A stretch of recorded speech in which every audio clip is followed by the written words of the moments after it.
በእኔና በእግዚአብሔር መካከል ቆሞ ስለ እኔ ማብራራት ማስረዳት የሚችል ምንም ንጹሕ ብሆን በእግዚአብሔር ፊት መቆም አልችልም አለ። እሱ ነው የሚቆመው በእኔና በእግዚአብሔር መሃል አለ። የፈለገ ንጹሕ ብሆን የእኔ ጽድቅ በእግዚአብሔር ፊት የመርገም ጨርቅ ነው አለ። የፈለገ ለእግዚአብሔር ወግኜ ብኖር የእግዚአብሔርን ጽድቅ ኮፓፓ ላረገው መመጠን አልችልም። በእግዚአብሔር ፊት ብቅ ብል ያጠፋኛል አለ እና በእኔና በእግዚአብሔር መሃል መሬት ላይ መቶ ቆሞ የሚቤዠኝ አንድ ቀን ይመጣል። እሱን ተስፋ አደርጋለሁ። ነፃ አውጫችን ኢየሱስ ነው። ቤዛችን ኢየሱስ ነው። ኢዮብ ያለፈበትን መከራውን ብዬ አሁን ማንም ሰው እዚህ ውስጥ በሆነ ነው የምላችሁ በዚህ መጠን አልፋችኋል ብዬ አልጠይቅም። በጣም ተስፋ አደርጋለሁ እንደዚህ አይነት ነገር ውስጥ በዚህ መጠን ያለፈ ሰው የለም። በጣም የትዕግስት ምሳሌ ነው። እንደ ኢዮብ የተዋረደ በሰው ደረጃ አናቅ። እንደ ኢዮብ ደግሞ የታገሰ አይደል አላየን። ቅድም ግን ያነበብኩት ምዕራፍ 42 ላይ ግን አንብባችሁ ከሆነ እግዚአብሔር መጣና ኢዮብን አንድ ነገር አለው። አስተውላችኋል? ሳነበው ምዕራፍ 42 እሷ ላንብብላችሁና ትንሽ ነገር ብቻ ነግሬያችሁ ልጨርስ። እንደዚህ አለው፣ አንተ ሁሉን ማድረግ እንደምትችል እናንተ እጅ ላይ ምንድነው ሐሳብህ ነው የሚለው? ምንድነው የሚለው? ምዕራፍ 42 ቁጥር 2 ምንድነው የሚለው? ሁሉን ማድረግ ሁሉን ታደርግ ዘንድ ቻይ እንደሆንክ ሐሳብም ይከለከል ዘንድ ከቶ ምን አልኩ? አልገባኝም ነው ጭቅጭቁ። አሁንስ አወቅኩ። ሁሉን ታደርግ ዘንድ ቻይ እንደሆንክ ሐሳብ ደግሞ ይከለከል ዘንድ ከቶ እንደማይቻል አውቃለሁ። እግዚአብሔር ሉዓላዊ ነው። ሶቨሪን ጋድ የሚል አንደርስታንድ አደረኳል። እግዚአብሔር ሉዓላዊ ነው። ከሰማይ ተጭኖ ይምጣ እንጂ እግዚአብሔር ኢንፍሉዌንስ ሊያደርግ ከመጣ አንተ ወደ ላይ ልትሰብረው አትችልም። እግዚአብሔር ከመጣ ማንም እግዚአብሔርን ሐሳብ ሊያስቀይረው። እግዚአብሔር በመሰረቱ መጽሐፍ ቅዱሳችን ላይ ሐሳብ ቀይሮም አያውቅም። ሐሳብ ቀይሮ አያውቅም። ሊያደርግ ከነበረው ነገር ተጸጸተ የሚለውን ሐሳብ ቀየረ አይደለም። ሐሳብ ቀየረ አይደለም። የእግዚአብሔር ሉዓላዊነትና ቅድመ እውቀት ጥያቄ ውስጥ አይገባም። ክብር ለኢየሱስ ይሁን። ሂዝ ኦልዌይስ ሶቨሪን። እግዚአብሔር ሁሌ ሉዓላዊ ነው። ከመጀመሪያ መጨረሻው ኢሳይያስ 46:10 ከመጀመሪያ መጨረሻው ከጥንት ያልተደረገውን ነው የምናገረዋል። መጀመሪያ ላይ ቆሚያ መጨረሻው ነው። ጥንት ላይ ሆኜ ገና ያልተደረገውን እናገራለሁ። ምክሬ ትጸናለች፣ ፈቃዴን ሁሉ እፈጽመዋለሁ። እንደሱ ነው ያለው ኢሳይያስ 46:10 ማንም አለ እግዚአብሔር አይጫነኝም። ክብር ለኢየሱስ ይሁን። ምናልባት ጎን ለጎን ከፍ ያለ ሰው ከታች ያለውን ጫን ሊያደርገው ይችላል። እግዚአብሔር ከሁሉ በላይ ነው። መጫንም መግፋትም አይቻልም። እሱ ከመጣ የማይጫነው የለም። ነገስታት እግዚአብሔር ነገስታትን ብቻ አይደለም፣ እግዚአብሔር ታሪክን ይጫናል። ታሪክን ኢንፍሉዌንስ ያደርጋል። እግዚአብሔር ዘመንን ይጫናል። ከኛ ውጪ ማለት ነው። እግዚአብሔር የሆነ ዲስፔንሴሽን ላይ መጥቶ ኢንፍሉዌንስ ያደርጋል፣ ይጋርደዋል፣ ቁጭ ያደርገዋል። ክብር ለኢየሱስ ነው። ኢዮብ ይሄ ገባኛል። ሁሉን ማድረግ የምትችል አንተ ብቻ እንደሆንክ ሐሳብ ሊከለከል እንደማይችል ከዛ ደግሞ እግዚአብሔር ለኢዮብ ያለውን ኢዮብ ደግሞ እኔ ገባኝ ይሄ አለ። ቁጥር 3 አንተ አለው እግዚአብሔር ኢዮብን ያለውን ኢዮብ ጻፈው። አንተ ያለ ዕውቀት ዕቅዴን የሚያደበዝዝ የማን ነው አልከኝ? ኢዮብ እኔ ጻድቅ ነኝ አልበደልኩም ሲል እግዚአብሔር እንደዚህ ያለ ያለ ዕውቀት ዕቅዴን ታደበዝዛለህ እንዴ አለ። አንተ መጣና ያለ ዕውቀት ዕቅዴን የሚያደበዝዝ ይሄ ማን ነው? እግዚአብሔር መጥቶ ይሄ ማን ነው ሲል ሰው ራሱ ሲል ከባድ ይሄ ማን ነው ካለ እኮ ሪተርኑን አትችሉ አይደል? ያው አንድ ሰው መጥቶ ይሄ ማን ነው ካለ ቃሉ ልክ አይደለም አይደል? የእንትን ቃል ነው ምላሽ ያለው ቃል ነው። ዕቅዴን አለና እግዚአብሔር ያለ ዕውቀት የሚያደበዝዝብኝ እኔ ላደርግ ያለሁትን በልብ ያለው ምክር ሳያቅ የኔን ዕቅድ ሊያደበዝዝ የሚፈልግ ይሄ ማን ነው አለ እግዚአብሔር። ከሰማይ አስበው ይሄ ማን ነው ሲል ምድር ብሎ በፈጠረበት ቃል ይሄ ማን ነው ሲል ነበርኩ ነው የምትባለው። አጥፍቶ ይሄ ማን ነው አልከኝ ነው ለዛው እኔ ነበርኩ አለ ያለ እውቀት አደብዛዥ። አንተ ጓደኞቹ እኮ እንደዛ ጨጓራውን ሲልጡት አይታቸዋል። እሳት እንደዚህ እንትን የሚሉ አታይ ብረት ሲቀጠቀጥ እሳት በዚህ በኩል አየር እየሳቡ እሳት የሚልኩ እንደዛ ናቸው እኮ የኢዮብ ጓደኞች። ይነዳል እግዚአብሔር ቅርጽ እያስተካከለ ነው። ኢዮብስ ሲል ያለ እውቀት ሐሳቤን አንተ እኔን ጀስቲፋይ ልታደርገኝ ነው አለ። እቅዴን ታስቀይራለህ እኮ አይደለም ያለው፣ ልታደበዘዝብኝ እየሞከርክ ነው አለ። ማስቀየር አይቻልም። እግዚአብሔር እኮ ኤልፋዝና በልዳዶስ ላይ እኮ አይደለም እኮ ይሄንን እኮ እያደረገ ያለው ኢዮብ ላይ እኮ ነው።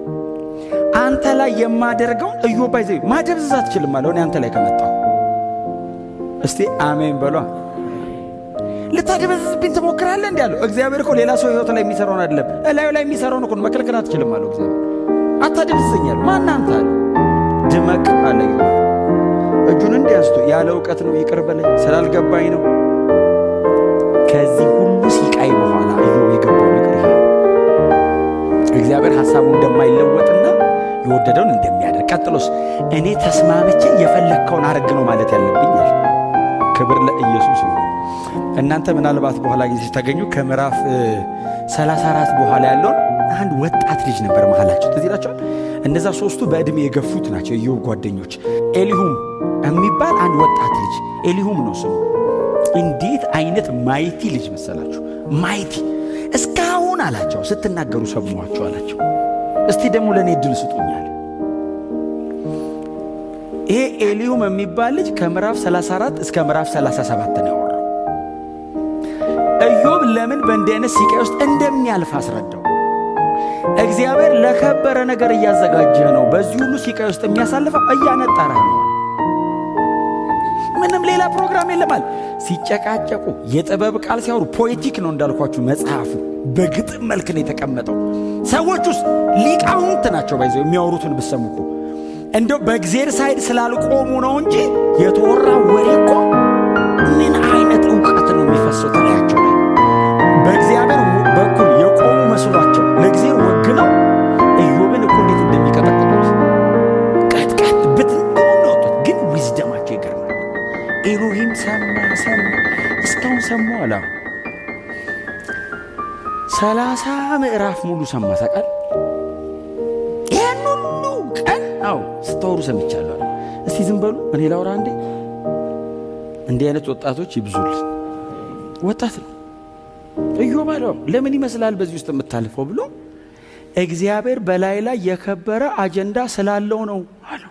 ለበለጠ ነገር ተዘጋጅ አለው። ለምዕራፍ 42 ተዘጋጅ እኮ ማለት ነው። እግዚአብሔር ለብዙ የከበረ ነገር አቅዶሃል፣ አታበላሽበታል። ታገስ፣ ጨርስ፣ በዚህችው ትንፋሽ ጨርሳለሁ። እንዳትቀይር ሐሳብ። ልክ ነህ፣ ጥሩ እንትን ላይ ነው ያለ ስቴጅ ልክ ነው፣ እንዳትለውጠው፣ ጨርስ በዚሁ አለ። ታገስ። በጣም በትህትና ጠግባቸው ታግሰ ጨርስ በሉት እስቲ።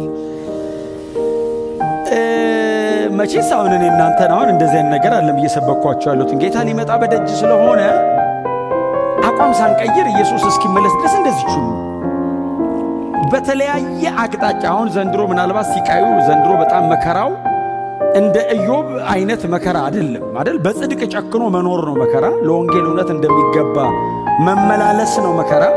ለተቀበላችሁት ለዚህ ወንጌል ተቃራኒ ከሆነው ከዚህ ዓለም ጋር ፋይት አድርጎ መጨረስ ነው አሁን መከራ። ልባችሁን የሚያማልለው ልባችሁን የሚወስደው ነገር አሁን ምናልባት የሆነ ነገራችሁን እያሳጣችሁ ላይሆን ይችላል። አንዳንድ ነገር እየሰጣችሁም ሊሆን ይችላል። እምቢ ብሎ መሄድ ሊሆን ይችላል። አሁን ቻሌንጁ አልፈልግም ማለት ሊሆን ይችላል። አሁን ነፍስን የሚያሰቃየ እኔ በእግዚአብሔር ቤት ውስጥ እንደ ሪዋርድ የምጠብቀው 3000 ከብት 4000 ግመል ምናምን ይሄ አሁን ለምትኖሩት ሕይወት ሪዋርዱ የዘላለም ክብር። አሁን እግዚአብሔር ኢዮብን ሪዋርድ ሊያደርገው እያዘጋጀ ያለው ምዕራፍ 42 ላይ እናንተ አንብቡት። በጣም እጥፍ አይደለም የሚለው እንትኖቹ ይሄን ያህል እጥፍ እንትንም ይሄን ያህል እጥፍ ልጅም በእጥፍ ከብትም ምንም በጥፍ እግዚአብሔር ሰጠው ይላል። እግዚአብሔር ኢዮብን ጎበኘው ይላል። አሁን ኦፍ ኮርስ መሬት ላይ ስትኖሩ ለመኖር የሚያስፈልጋችሁን ያደርጋል፣ እያረገም ነው። በዚህ እግዚአብሔር አይታማም። ለዘላለም ሕይወት አምናችሁት ለ70 ዓመት አይጠረጠርም። ዘላለም ያኖረኛል የምትሉት አምላክ መቼ 70 ዓመት አንጠረጥሩ። ለምታልፉት ሕይወት ክብሩ ሰማይ ነው። ለምትጨክኑት ጭካኔ ዛሬ የምትወስኗት በጣም ጥቂት የምትመስሏ ውሳኔ ዘላለማችሁ ላይ ክብር አላት። ማንም ሰው ሳያያችሁ እናንተና እግዚአብሔር ብቻ ክብር ለማግኘትም ለመመስገንም ለመዋረድም ለመሰደብም ሳይሆን እኔና እግዚአብሔር ብቻ በምናልፋት በእያንዳንዷ በጓዳ በስውር ለእግዚአብሔር ብላችሁ የምትወስኗት እያንዳንዷ ውሳኔ ሰማይ ሽልማት አላት። ታገሱ። ረጅሙን መተኗል። የቀረን በጣም ትንሽ ነው። እውነቴን ነው የምነግራችሁ። ጌታ ሊመጣ በደጅ ነው። እኛም ልንሄድ ደጅ ነው። ጌታ ሊመጣ ካለን እኛም ልንሄድ ማለታችን እኮ ነው አይደል? ኢየሱስ ከመጣ በኋላ መሬት ምንም አንሰራም፣ አንቆይም። ኢዮብ ታግሷል። ኢዮብ በጣም በብዙ መከራ ውስጥ አልፏል። ኢዮብ በጣም ያለ መጠን ተዋርዷል። ከኢዮብ በላይ የተዋረደ እናውቃለን። እኛ ከኢዮብ በላይ የተሰቃየ እናውቃለን። ከኢዮብ በላይ የታገሰ እናውቃለን። ከኢዮብ በላይ የተረሳ እናውቃለን። ኢዮብ በዚህ ሁሉ ስቃይ ውስጥ ሲያልፍ እግዚአብሔር ኢዮብን አልተወውም። እንትኑን እንዳትነካ፣ እንደዚህም እንዳታደርግ፣ እዚህ ድረስ ብቻ ነው የሚለው። ኢዮብ እግዚአብሔር አብሮት ሆኖ ነው በዚህ ሁሉ ስቃይ ውስጥ እያለፈ ታግሶ ያለፈው። እግዚአብሔር የተወው ግን የታገሰ እናውቃለን። እግዚአብሔር አላይህም ያለው ግን የታገሰ፣ እግዚአብሔር ጩኸትን አልሰማም ብሎ ሰማያትን የዘጋበት ምን ነው ተውከኝ ብሎ የጮኸ የታገሰ ግን እናውቃለን። ኢዮብ በጣም ተዋርዷል። እኛ የምናውቀው ኢየሱስ ግን የተዋረደውን ያክል ኢዮብ እንኳን ሊዋረድ ኢየሱስ የተዋረደውን ያክል እንኳን አንደርስታንድ ማድረግ አይችልም። የመጨረሻውን ውርደት ኢየሱስ ተዋርዷል። መጠን የሌለውን ሲቃ ኢየሱስ ተሰቃይቷል። ኢዮብን እግዚአብሔር ትቶት አይደለም፣ በተወሰነ መንገድ እንዲያልፍ ነው ያደረገው። ኢየሱስን ቶታል እግዚአብሔር ትቶታል። አላይህም ብሎታል ኢየሱስን። ኢዮብ ባሪያው ነው፣ ኢየሱስ ልጁ ነው። ልጁን እምቢ አለው። ሲጮህ አልሰማህም አለው። ወደ እኔ እንዳይመጣ አለው። ኤርምያስ ትዝ ይላችኋል። ሰቆቃወ ኤርምያስ ላይ ጸሎታችንን ላለመስማት ራስን በደመናው ሰወርከው ይላል። እግዚአብሔር ተደበቀ ይላል። እንዲህ ተደበቀ እግዚአብሔር። ለምን ተደበቅ ስትሉት መደበቅ ፈልገ ነው አይደለም፣ ጸሎት ላለመስማት ፈልጌ ነው። ጸሎታችንን ላለመስማት ራስን በደመና ሰወርከ፣ መንገዳችንንም በጥርብ ድንጋይ ዘጋኸዋል። እንዳንነቃነቅ አረከናል። ማንም ኢየሱስ የተረሳውን ያክል አልተረሳም። ኢዮብ በጣም ታግሷል። ማሰብ አይቻልም የታገሰውን መታገስ። ሲታገስ እያወራን የታገሰው የሆነ መልስ እየሰጠን የታገሰው ኢየሱስ በሸላቾቹ ፊት ዝም እንደሚል በግ ጸጥ ብሎ ነው የታገሰው። መልስ አይመልስም። ልክ እንደ ኢዮብ በቀኝና በግራ ሆነው እሳት ላይ የሚለቁበት ወንበዴዎች አሉ። ፊት ለፊቱ ላይ ካህናት ሕጋቸውን ይዘው ይጮውበታል። እስቲ ውረድ ይሉታል። አንተም ብሎ ጻድቅ ወንበዴ ነህ፣ ኃጢአተኛ ነህ፣ የተረገምክ ነህ ይሉታል። ዝም አለ ኢየሱስ።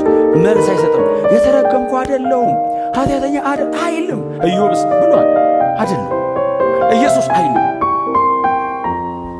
ኢዮብ ጸጋ ተሰጥቶት እግዚአብሔር አጠገቡ ቆሞ መግባት የተቻለው ኢዮብ ጋር አጥንቱና ሥጋው ጋር ነው፣ ነፍሱ ጋር አልተገባም። ኢየሱስ ሁሉን ተትቷል። ኢየሱስ ኢዮብ የተዋረደው ብዙ ነገር እስከ ማጣት ነው። ኢየሱስ የተዋረደው እስከ መቃብር መውረድ ነው። መረሳት ነበረበት። ኢየሱስ መሞት አይደለም መረሳት ነበረበት። ከምድር በታች 3 ቀን እንዲረሳ አረገው። እግዚአብሔር ማየት አልፈልግም ማለት ነው።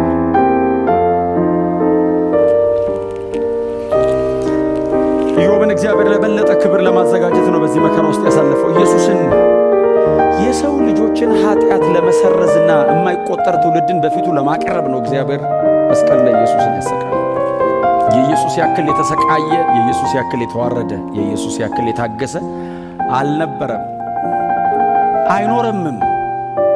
ብቸኛ ነው። አያችሁ፣ ቦታ ያዕቆብ 5:11 ላይ ኢዮብ ታገሰ የሚል አንብበናል። መጽሐፍ ቅዱሳችን ሙሉ አዲስ ኪዳን ኢየሱስ ታገሰ ይላል። ኢዮብ አንድ ነው ጥቅስ ያገኘው ታገሰ ለሚለው። ኢየሱስ ሙሉ መጽሐፉን ታገሰ ተብሏል። ይበልጣል ኢየሱስ።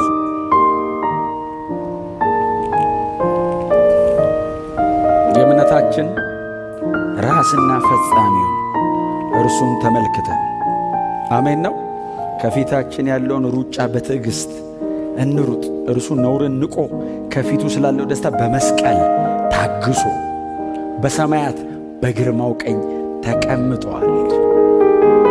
ክብር ለኢየሱስ ይሁን። ኢየሱስ